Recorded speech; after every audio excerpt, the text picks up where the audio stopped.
오늘 주신 본문의 말씀 가지고 낙심한 자를 위로하시는 하나님의 방법, 낙심한 자를 위로하시는 하나님의 방법이라는 제목으로 하나님 말씀을 증거할 때 밤새도록 뭔가 해보려 애써 그물질하였지만 결국 남은 것이 아무것도 없었던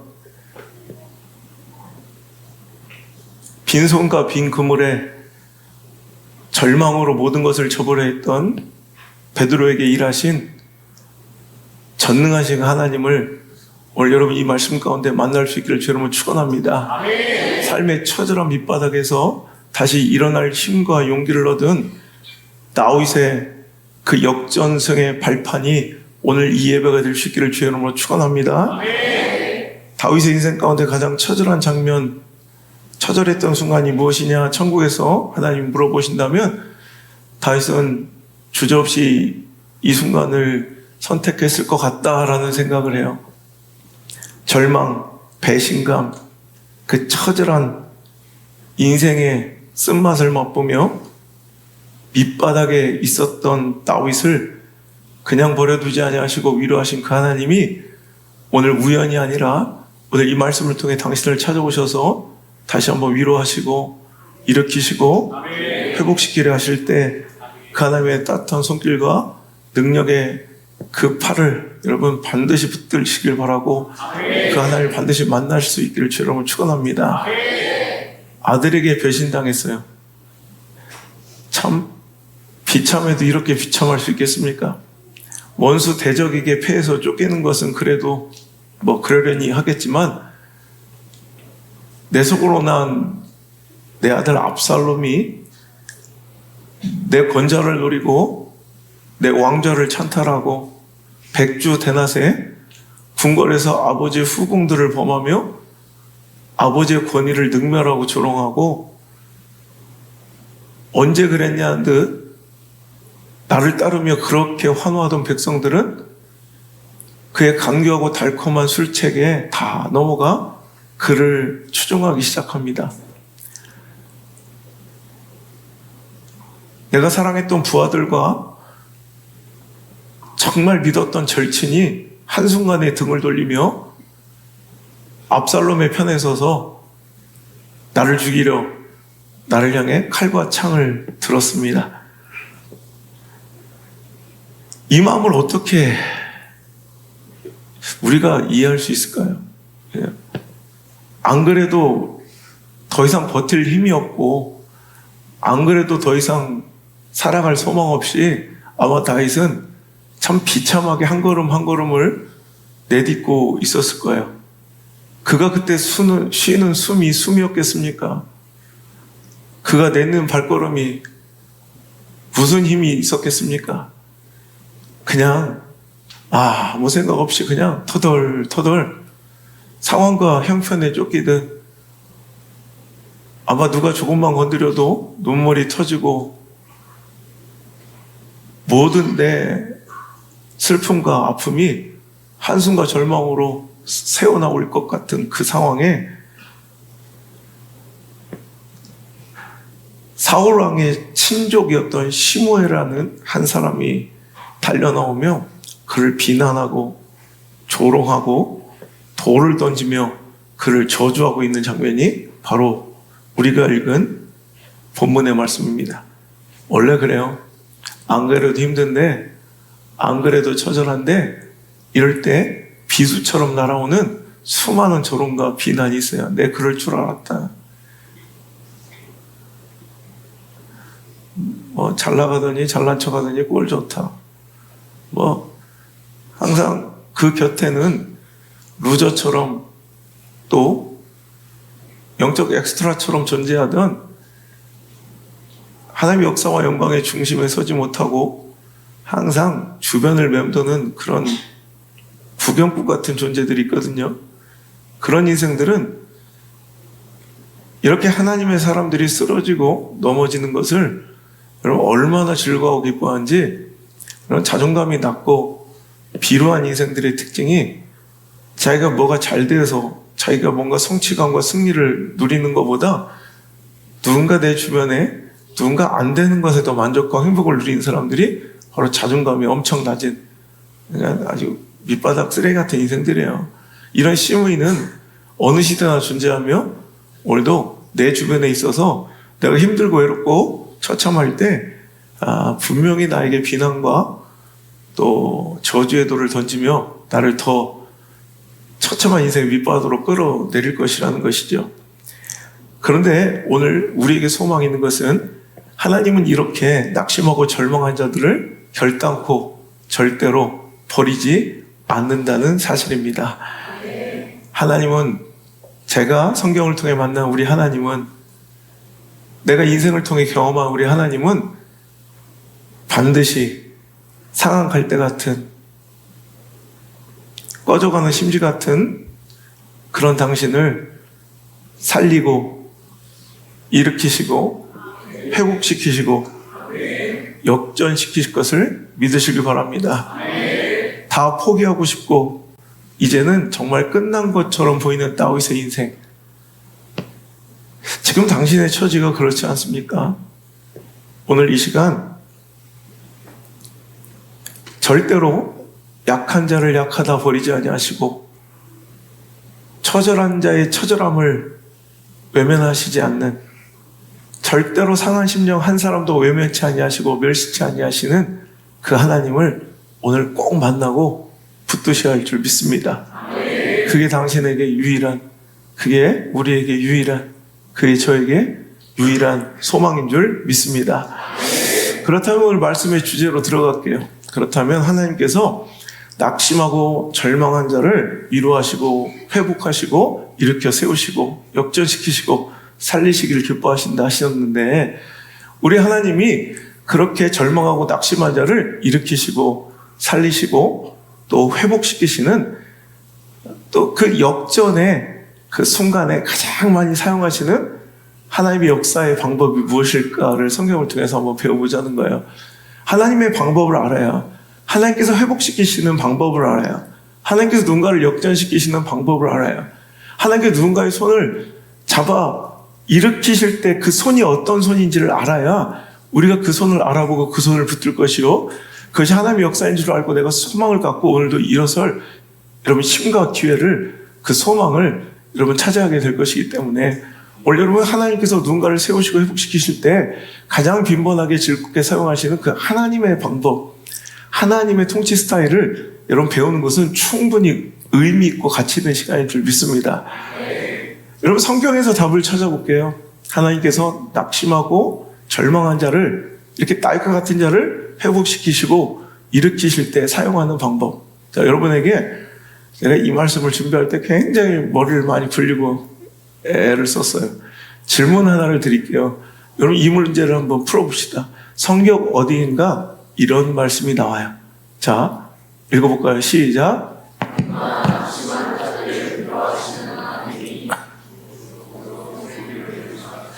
이게 여러분에게 내드리는 문제입니다.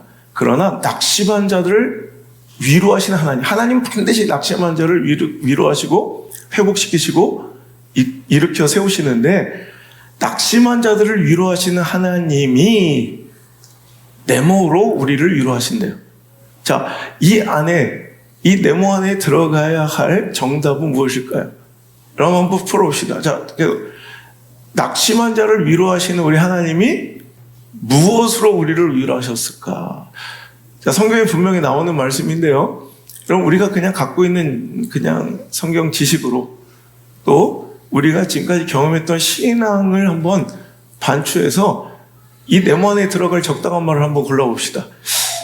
낙심한 자들을 위로하시는 하나님이 무엇으로 우리를 위로하시기를 기뻐하실까?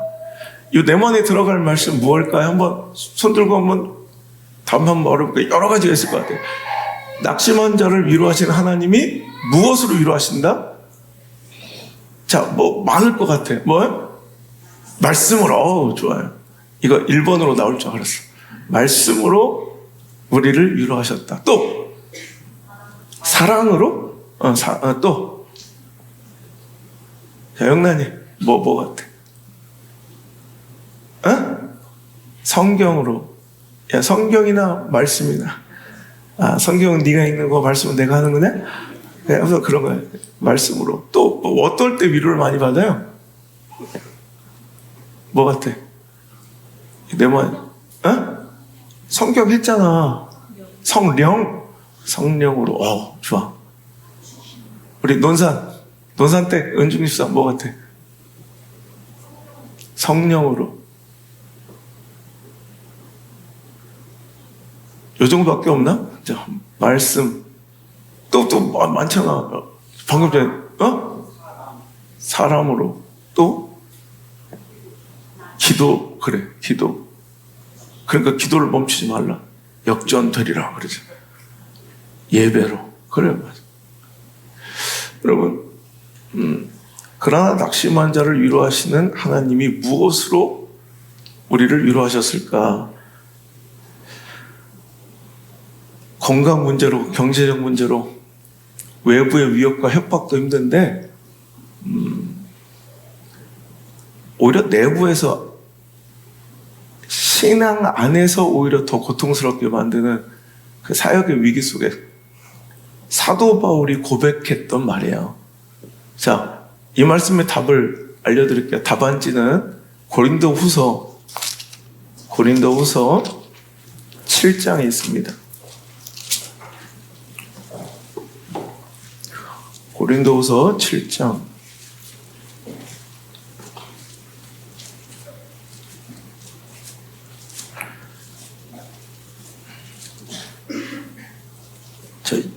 찾았어요. 6절 한번 읽겠습니다. 시작. 그러나 낙심한 자들을 위로하시는 하나님이 자, 무엇으로 위로하셨대요? 기도가 옴으로 우리를 위로하셨대요. 그렇습니다. 사도 바울은 선교 여행 중에 엄청난 핍박과 환난을 당하고 있습니다.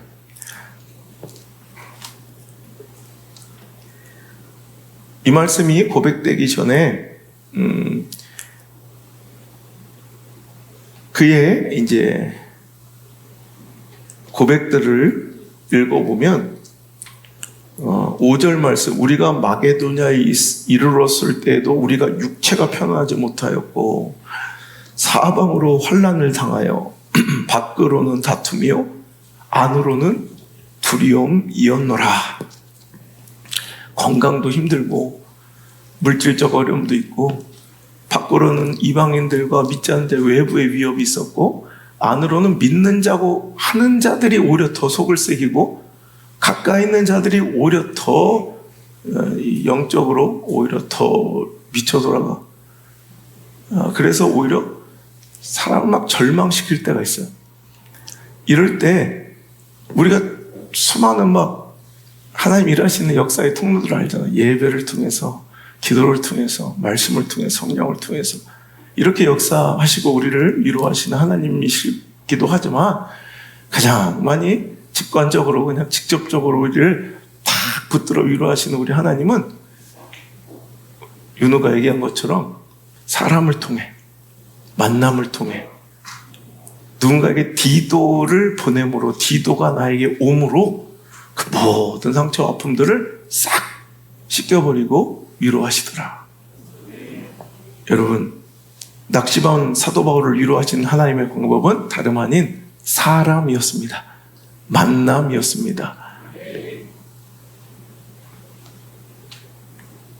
하나님이 우리의 낙심과 절망을 포기하고 싶은 인생의 밑바닥에서 건져 올리시고 위로하시는 방법은 만남을 통해 사람을 보내셔서 디도를 보내사 디도가 옴으로 위로하심을 성경을 통해서 우리는 알 수가 있다는 거예요.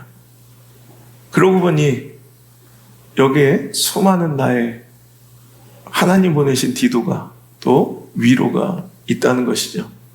다윗의 인생으로 다시 돌아가 보면 아무것도 소망이 없고 숨쉬기조차 버겁고 사치처럼 느껴지는 그 인생의 처절한 밑바닥에서 여러분 아무것도 그는 할 수 없을 것처럼 느껴지는 이 인생의 절망 가운데 그를 위로하는 만남이 있었으니 사무엘하 17장 27절로 29절입니다. 자, 함께 읽겠습니다. 시작. 다윗이 마하나임에 이르렀을 때 암몬 족속 라파 사람 나하스의 아들 소바와 로데발 사람 암미엘의 아들 마길과 로글림 길르앗 사람 바르실레가 침상과 대야와 질그릇과 밀과 보리와 밀가루와 볶은 곡식과 콩과 팥과 볶은 녹두와 꿀과 버터와 양과 치즈를 가져다가 다윗과 그와 함께한 백성에게 먹이게 하였으니 이는 그들 생각에 백성이 들에서 시장하고 곤하고 목마르겠다 함이더라. 먹어서 살 걷는 것이 아니라 배고픔을 면해서 이제 힘이 생기는 것이 아니라 참 낙심하고 절망할 때 누군가가 나를 기억하고 나를 생각해서 나를 위하여서 그 마음 담아 건넨 한마디나 편지 한 통과 문자 한 통과 곰탕 한 그릇이 누군가를 살리는 어마어마한 역전승의 발판이 되고 여러분 힘이 될 수 있다는 것입니다. 낙심한 우리를 위로하시는 하나님의 가장 보편적인 그 사랑의 표현의 방법은 바로 사람을 우리 곁에 보내주시고 만남을 통해 그 상처를 보듬어 주시는 우리 하나님이시라는 것입니다. 제가 좋아하는 노래 중에 사랑이 다른 사랑으로 잊혀질까? 하림의 노래 중에 그런 노래가 있어요. 결국 배신의 상처와 아픔은 하나님께서 보내시는 또 다른 만남의 소중함으로 치유되고 보듬어 줄 수 있다는 것이죠. 오늘 사도 바울에게 디도가 오므로 경제적 또 육체적 또 외부에서 내부에서의 그 처절한 인간관계의 상처를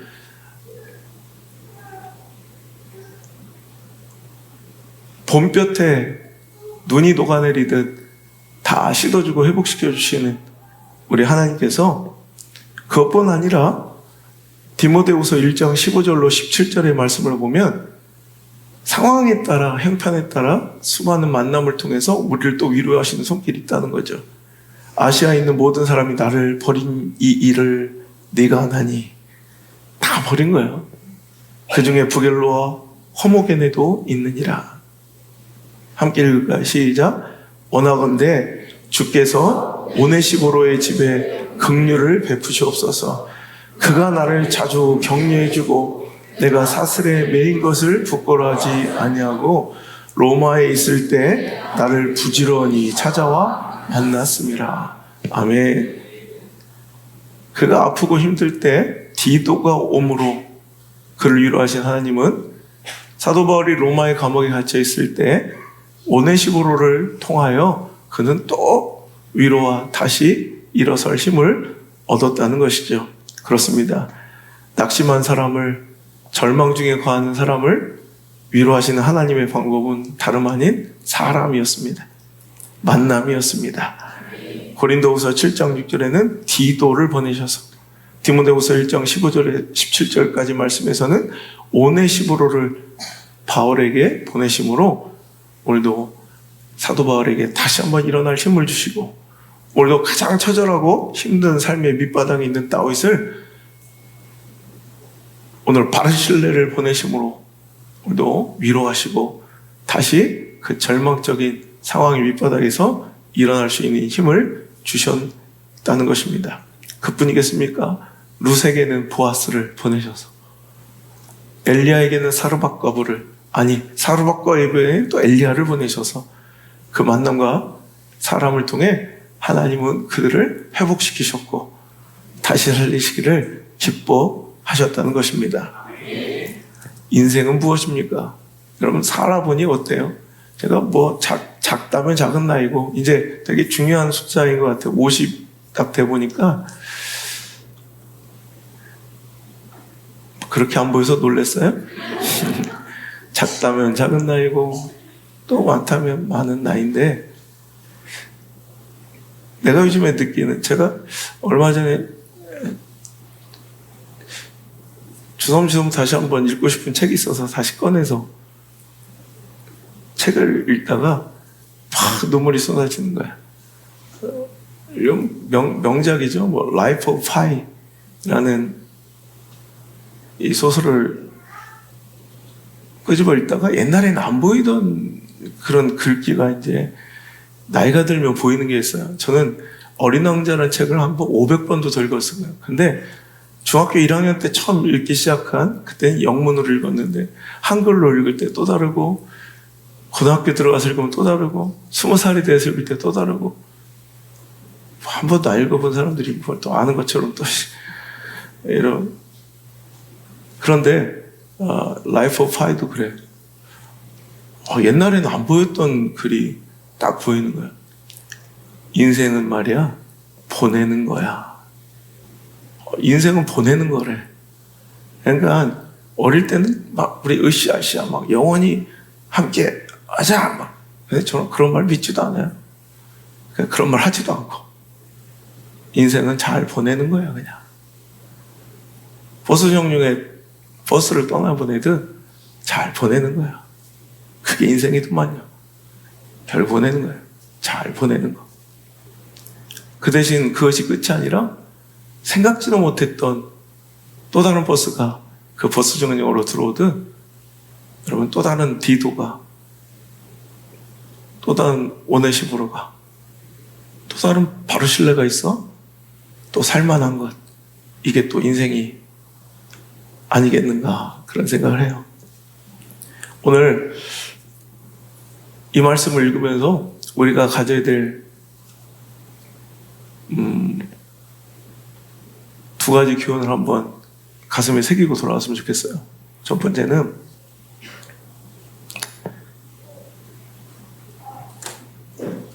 하나님께서 내 낙심과 절망을 보시고 보내신 그 만남이란 선물을 감사하고 기억하고 또 하나님의 선물로 알아채고 또한 그러니 소중하게 여기자. 여러분 하나님께서 우리에게 수도 없는 바르실레를 보내셔왔다는 거 아세요? 인생의 고비와 굴곡진 삶의 밑바닥마다 하나님께서는 기가 막히고 우리에게 디도를 보내신 거 아세요? 여러분 사도 바울이 만약에 아시아에서 한 사람도 넘지 않고 다 떠나간 그 상처만 부여잡고 살았으면 그의 사역과 인생은 거기서 끝이에요. 하지만 사도 바울은 보는 거예요. 내가 로마의 감옥에 잡혀있는데 다 떠났는데도 내가 쇠사슬에 묶인 것을 부끄러워하지 아니하고. 여러분 인생은 진짜는 여기서 선명하게 드러나요. 쇠사슬에 묶여있을 때 그의 옷자락만 만져도 죽은 자가 살아나고 병자가 나음을 입고 눈먼지가 눈을 뜨는 그 역사적인 현장에서 진짜가 나오는 게 아니라 사도 바울이 착고에 갇히고 옥중에 갇히며 쇠사슬에 묶일 때 그때 진짜가 드러난다는 거예요. 다 떠난 줄 알았는데 그럼에도 불구하고 나를 끊임없이 찾아 위로했던 오네시보로가 있었다는 거 여러분 기억하십니까?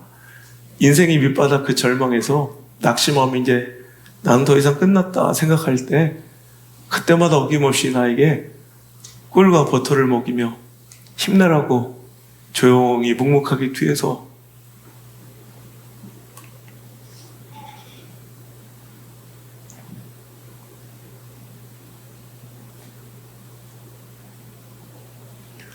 기도해주고 함께했던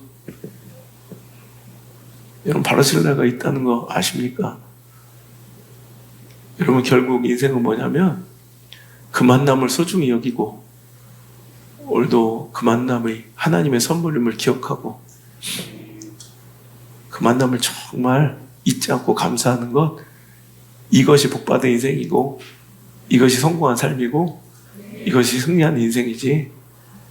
여러분 상처를 거부하지 말고 보내는 것을 두려워하지 말고 여러분 인생은 보내는 거예요. 여러분 생각해 보세요. 여러분 젊은 날의 패기로 여러분 그 뜨거운 감정으로 함께하자 약속했던 수많은 사람들이 여러분 곁에 있어요. 여러분 그거 뭐 억울할 것도 없는 거야. 인생은 그래. 나도 누군가에게 또 그랬을 거고. 보내는 거예요. 잘 보내는 거야. 그리고 하나님께서 오늘 주신 그 소중한 디도를 알아보고 이 처절한 삶의 밑바닥과 나를 향해 저주와 비난을 퍼붓는 시므이가 아니라 따뜻한 음식 한 그릇 갖고 와서 밥 먹고 다니니 하면서 내 손 잡아주는 바르실레를 바라보고 살아야 우리 인생은 살만한 것 같습니다. 안 그래요? 네, 그런 것 같아요.